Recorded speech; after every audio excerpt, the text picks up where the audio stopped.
Que tal aprender como conjugar verbos no Simple Present? Sabia que esse tempo verbal é usado para indicar o presente e expressar fatos, sentimentos, desejos, opiniões e preferências? Oi, aqui é o professor Vladimir e esta é a aula 11 do curso Inglês Passo a Passo, nível básico A1. Nesta aula, ensino quais são os pronomes pessoais e as regras do Simple Present para você conseguir conjugar os verbos nas formas afirmativa, negativa e interrogativa. Além disso, você também conhecerá alguns advérbios de tempo. Se você é novo por aqui, dê o primeiro passo se inscrevendo no canal e para facilitar seus estudos, conheça o método Inglês Passo a Passo. Para aprender qualquer tempo verbal em inglês, o primeiro passo é conhecer os pronomes pessoais que usamos para conjugar os verbos e indicar o sujeito das frases. Por isso, esses pronomes são chamados de subject pronouns, pronomes de sujeito. I significa eu. You, que significa você ou vocês. He significa ele. She significa ela. It significa ele ou ela, mas é usado para objetos ou animais, nunca para pessoas. We significa nós. They significa eles. Curiosidades. Somente pelo contexto da frase é possível diferenciar se o you significa você ou vocês. Por isso, frases isoladas como I love you podem significar eu amo você ou eu amo vocês. O pronome it pode ser substituído na fala por he ou she em ambientes informais quando nos referimos a animais de estimação. Isso ocorre porque donos de animais de estimação podem considerar seus animais como membros da própria família. Usar o pronome it pode dar uma ideia de afastamento ou de pouca ligação emocional com o animal. Daí, seus donos costumam utilizar os pronomes he ou she para expressar que seus animais são machos ou fêmeas, respectivamente. Agora que você já conhece os subject pronouns, vamos aprender o Simple Present. Quando usamos o Simple Present? Usamos o Simple Present quando queremos indicar as ações habituais que ocorrem no presente e quando expressamos fatos, desejos, sentimentos, opiniões e preferências. Quais são as regras do Simple Present? A conjugação do Simple Present varia de acordo com a pessoa verbal, ou seja, o subject pronoun, com a terminação do verbo e com o tipo de frase, se afirmativa, negativa ou interrogativa. Frases na forma afirmativa. Affirmative form. Como regra geral, basta usar o verbo no infinitivo sem o to, no caso dos pronomes I, you, we e they. E acrescentar s, es ou ies, no caso dos pronomes he, she e it. Por exemplo, o verbo to love, que significa amar. I love. Eu amo. You love. Você ama. He loves. Ele ama. She loves. Ela ama. It loves. Ele ou ela ama. We love. Nós amamos. You love. Vocês amam. They love. Eles amam. Verbo to study. Estudar.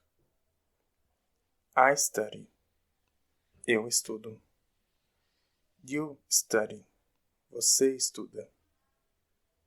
He studies. Ele estuda. She studies. Ela estuda. It studies. Ele ou ela estuda. We study. Nós estudamos. You study. Vocês estudam. They study. Eles estudam. Como podem perceber, as regras específicas para a flexão do verbo na terceira pessoa do singular variam de acordo com a terminação do verbo. Essas regras são idênticas às regras para a formação de plural regulares em inglês, que ensinei na aula de número 9. Vamos fazer uma pequena revisão aqui. Para verbos terminados em O, Z, SS, CH, SH, X, basta acrescentar ES no final do verbo quando conjugado na terceira pessoa do singular, ou seja, conjugado nas pessoas he, she ou it. Por exemplo, o verbo to teach, ensinar.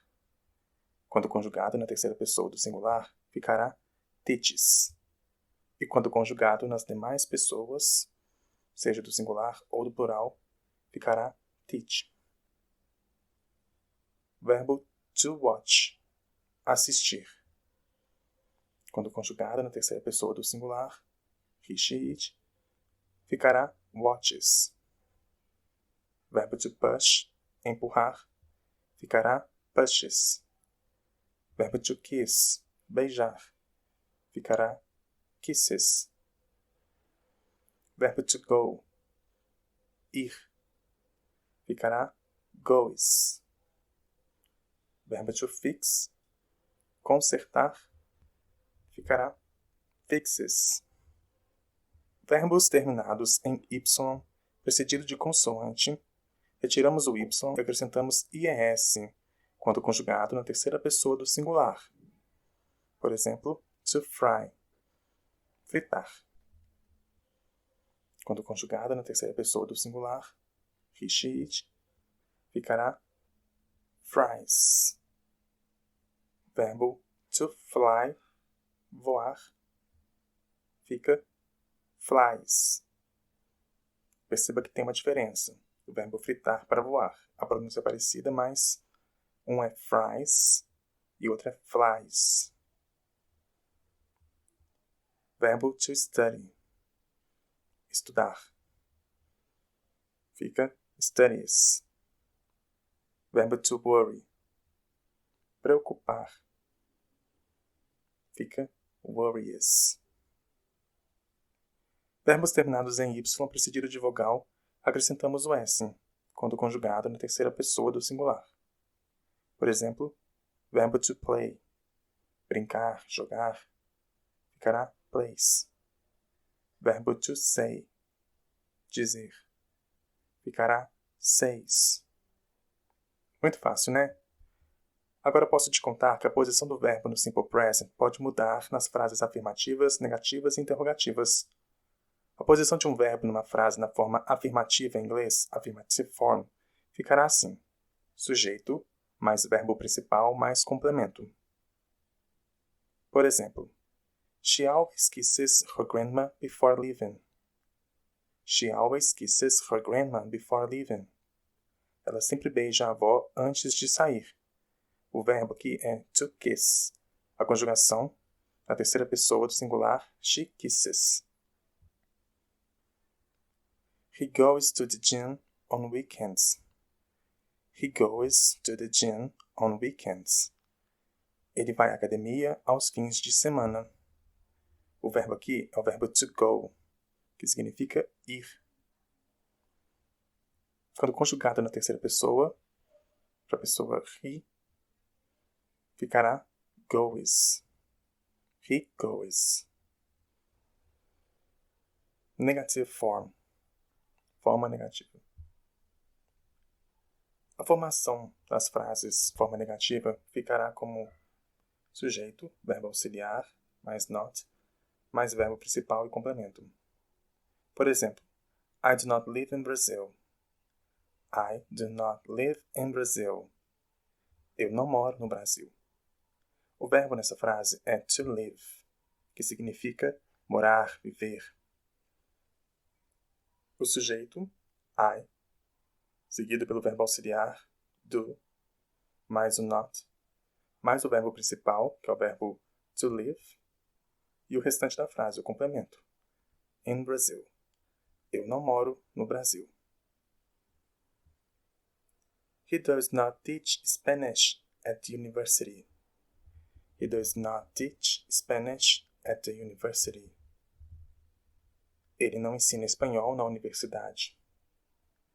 O verbo nessa frase é o verbo to teach, ensinar. O sujeito, he, ele. O verbo auxiliar é o verbo to do. Porém, nesse caso, ele vai estar flexionado, então vai ficar does. Mais o not, mais o verbo principal, que é o verbo teach, mais o restante da frase, o complemento. He does not teach Spanish at university. É muito importante dizer que na forma negativa e interrogativa é sempre o verbo auxiliar que será conjugado, que será flexionado. E o verbo principal ficará na sua forma natural. Então usaremos o do para os pronomes I, you, we e they. E o does para os pronomes he, she, it. As frases na negativa podem ser escritas de forma completa, do not ou does not, ou na forma contraída, don't ou does not. Então, do not é a mesma coisa que don't.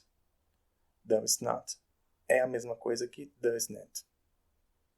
Então, as frases no exemplo poderiam ser I don't live in Brazil. I don't live in Brazil. O do not aqui está na forma contraída, don't. He does not teach Spanish at university. He does not teach Spanish at university. Does not aqui está na forma contraída, does not.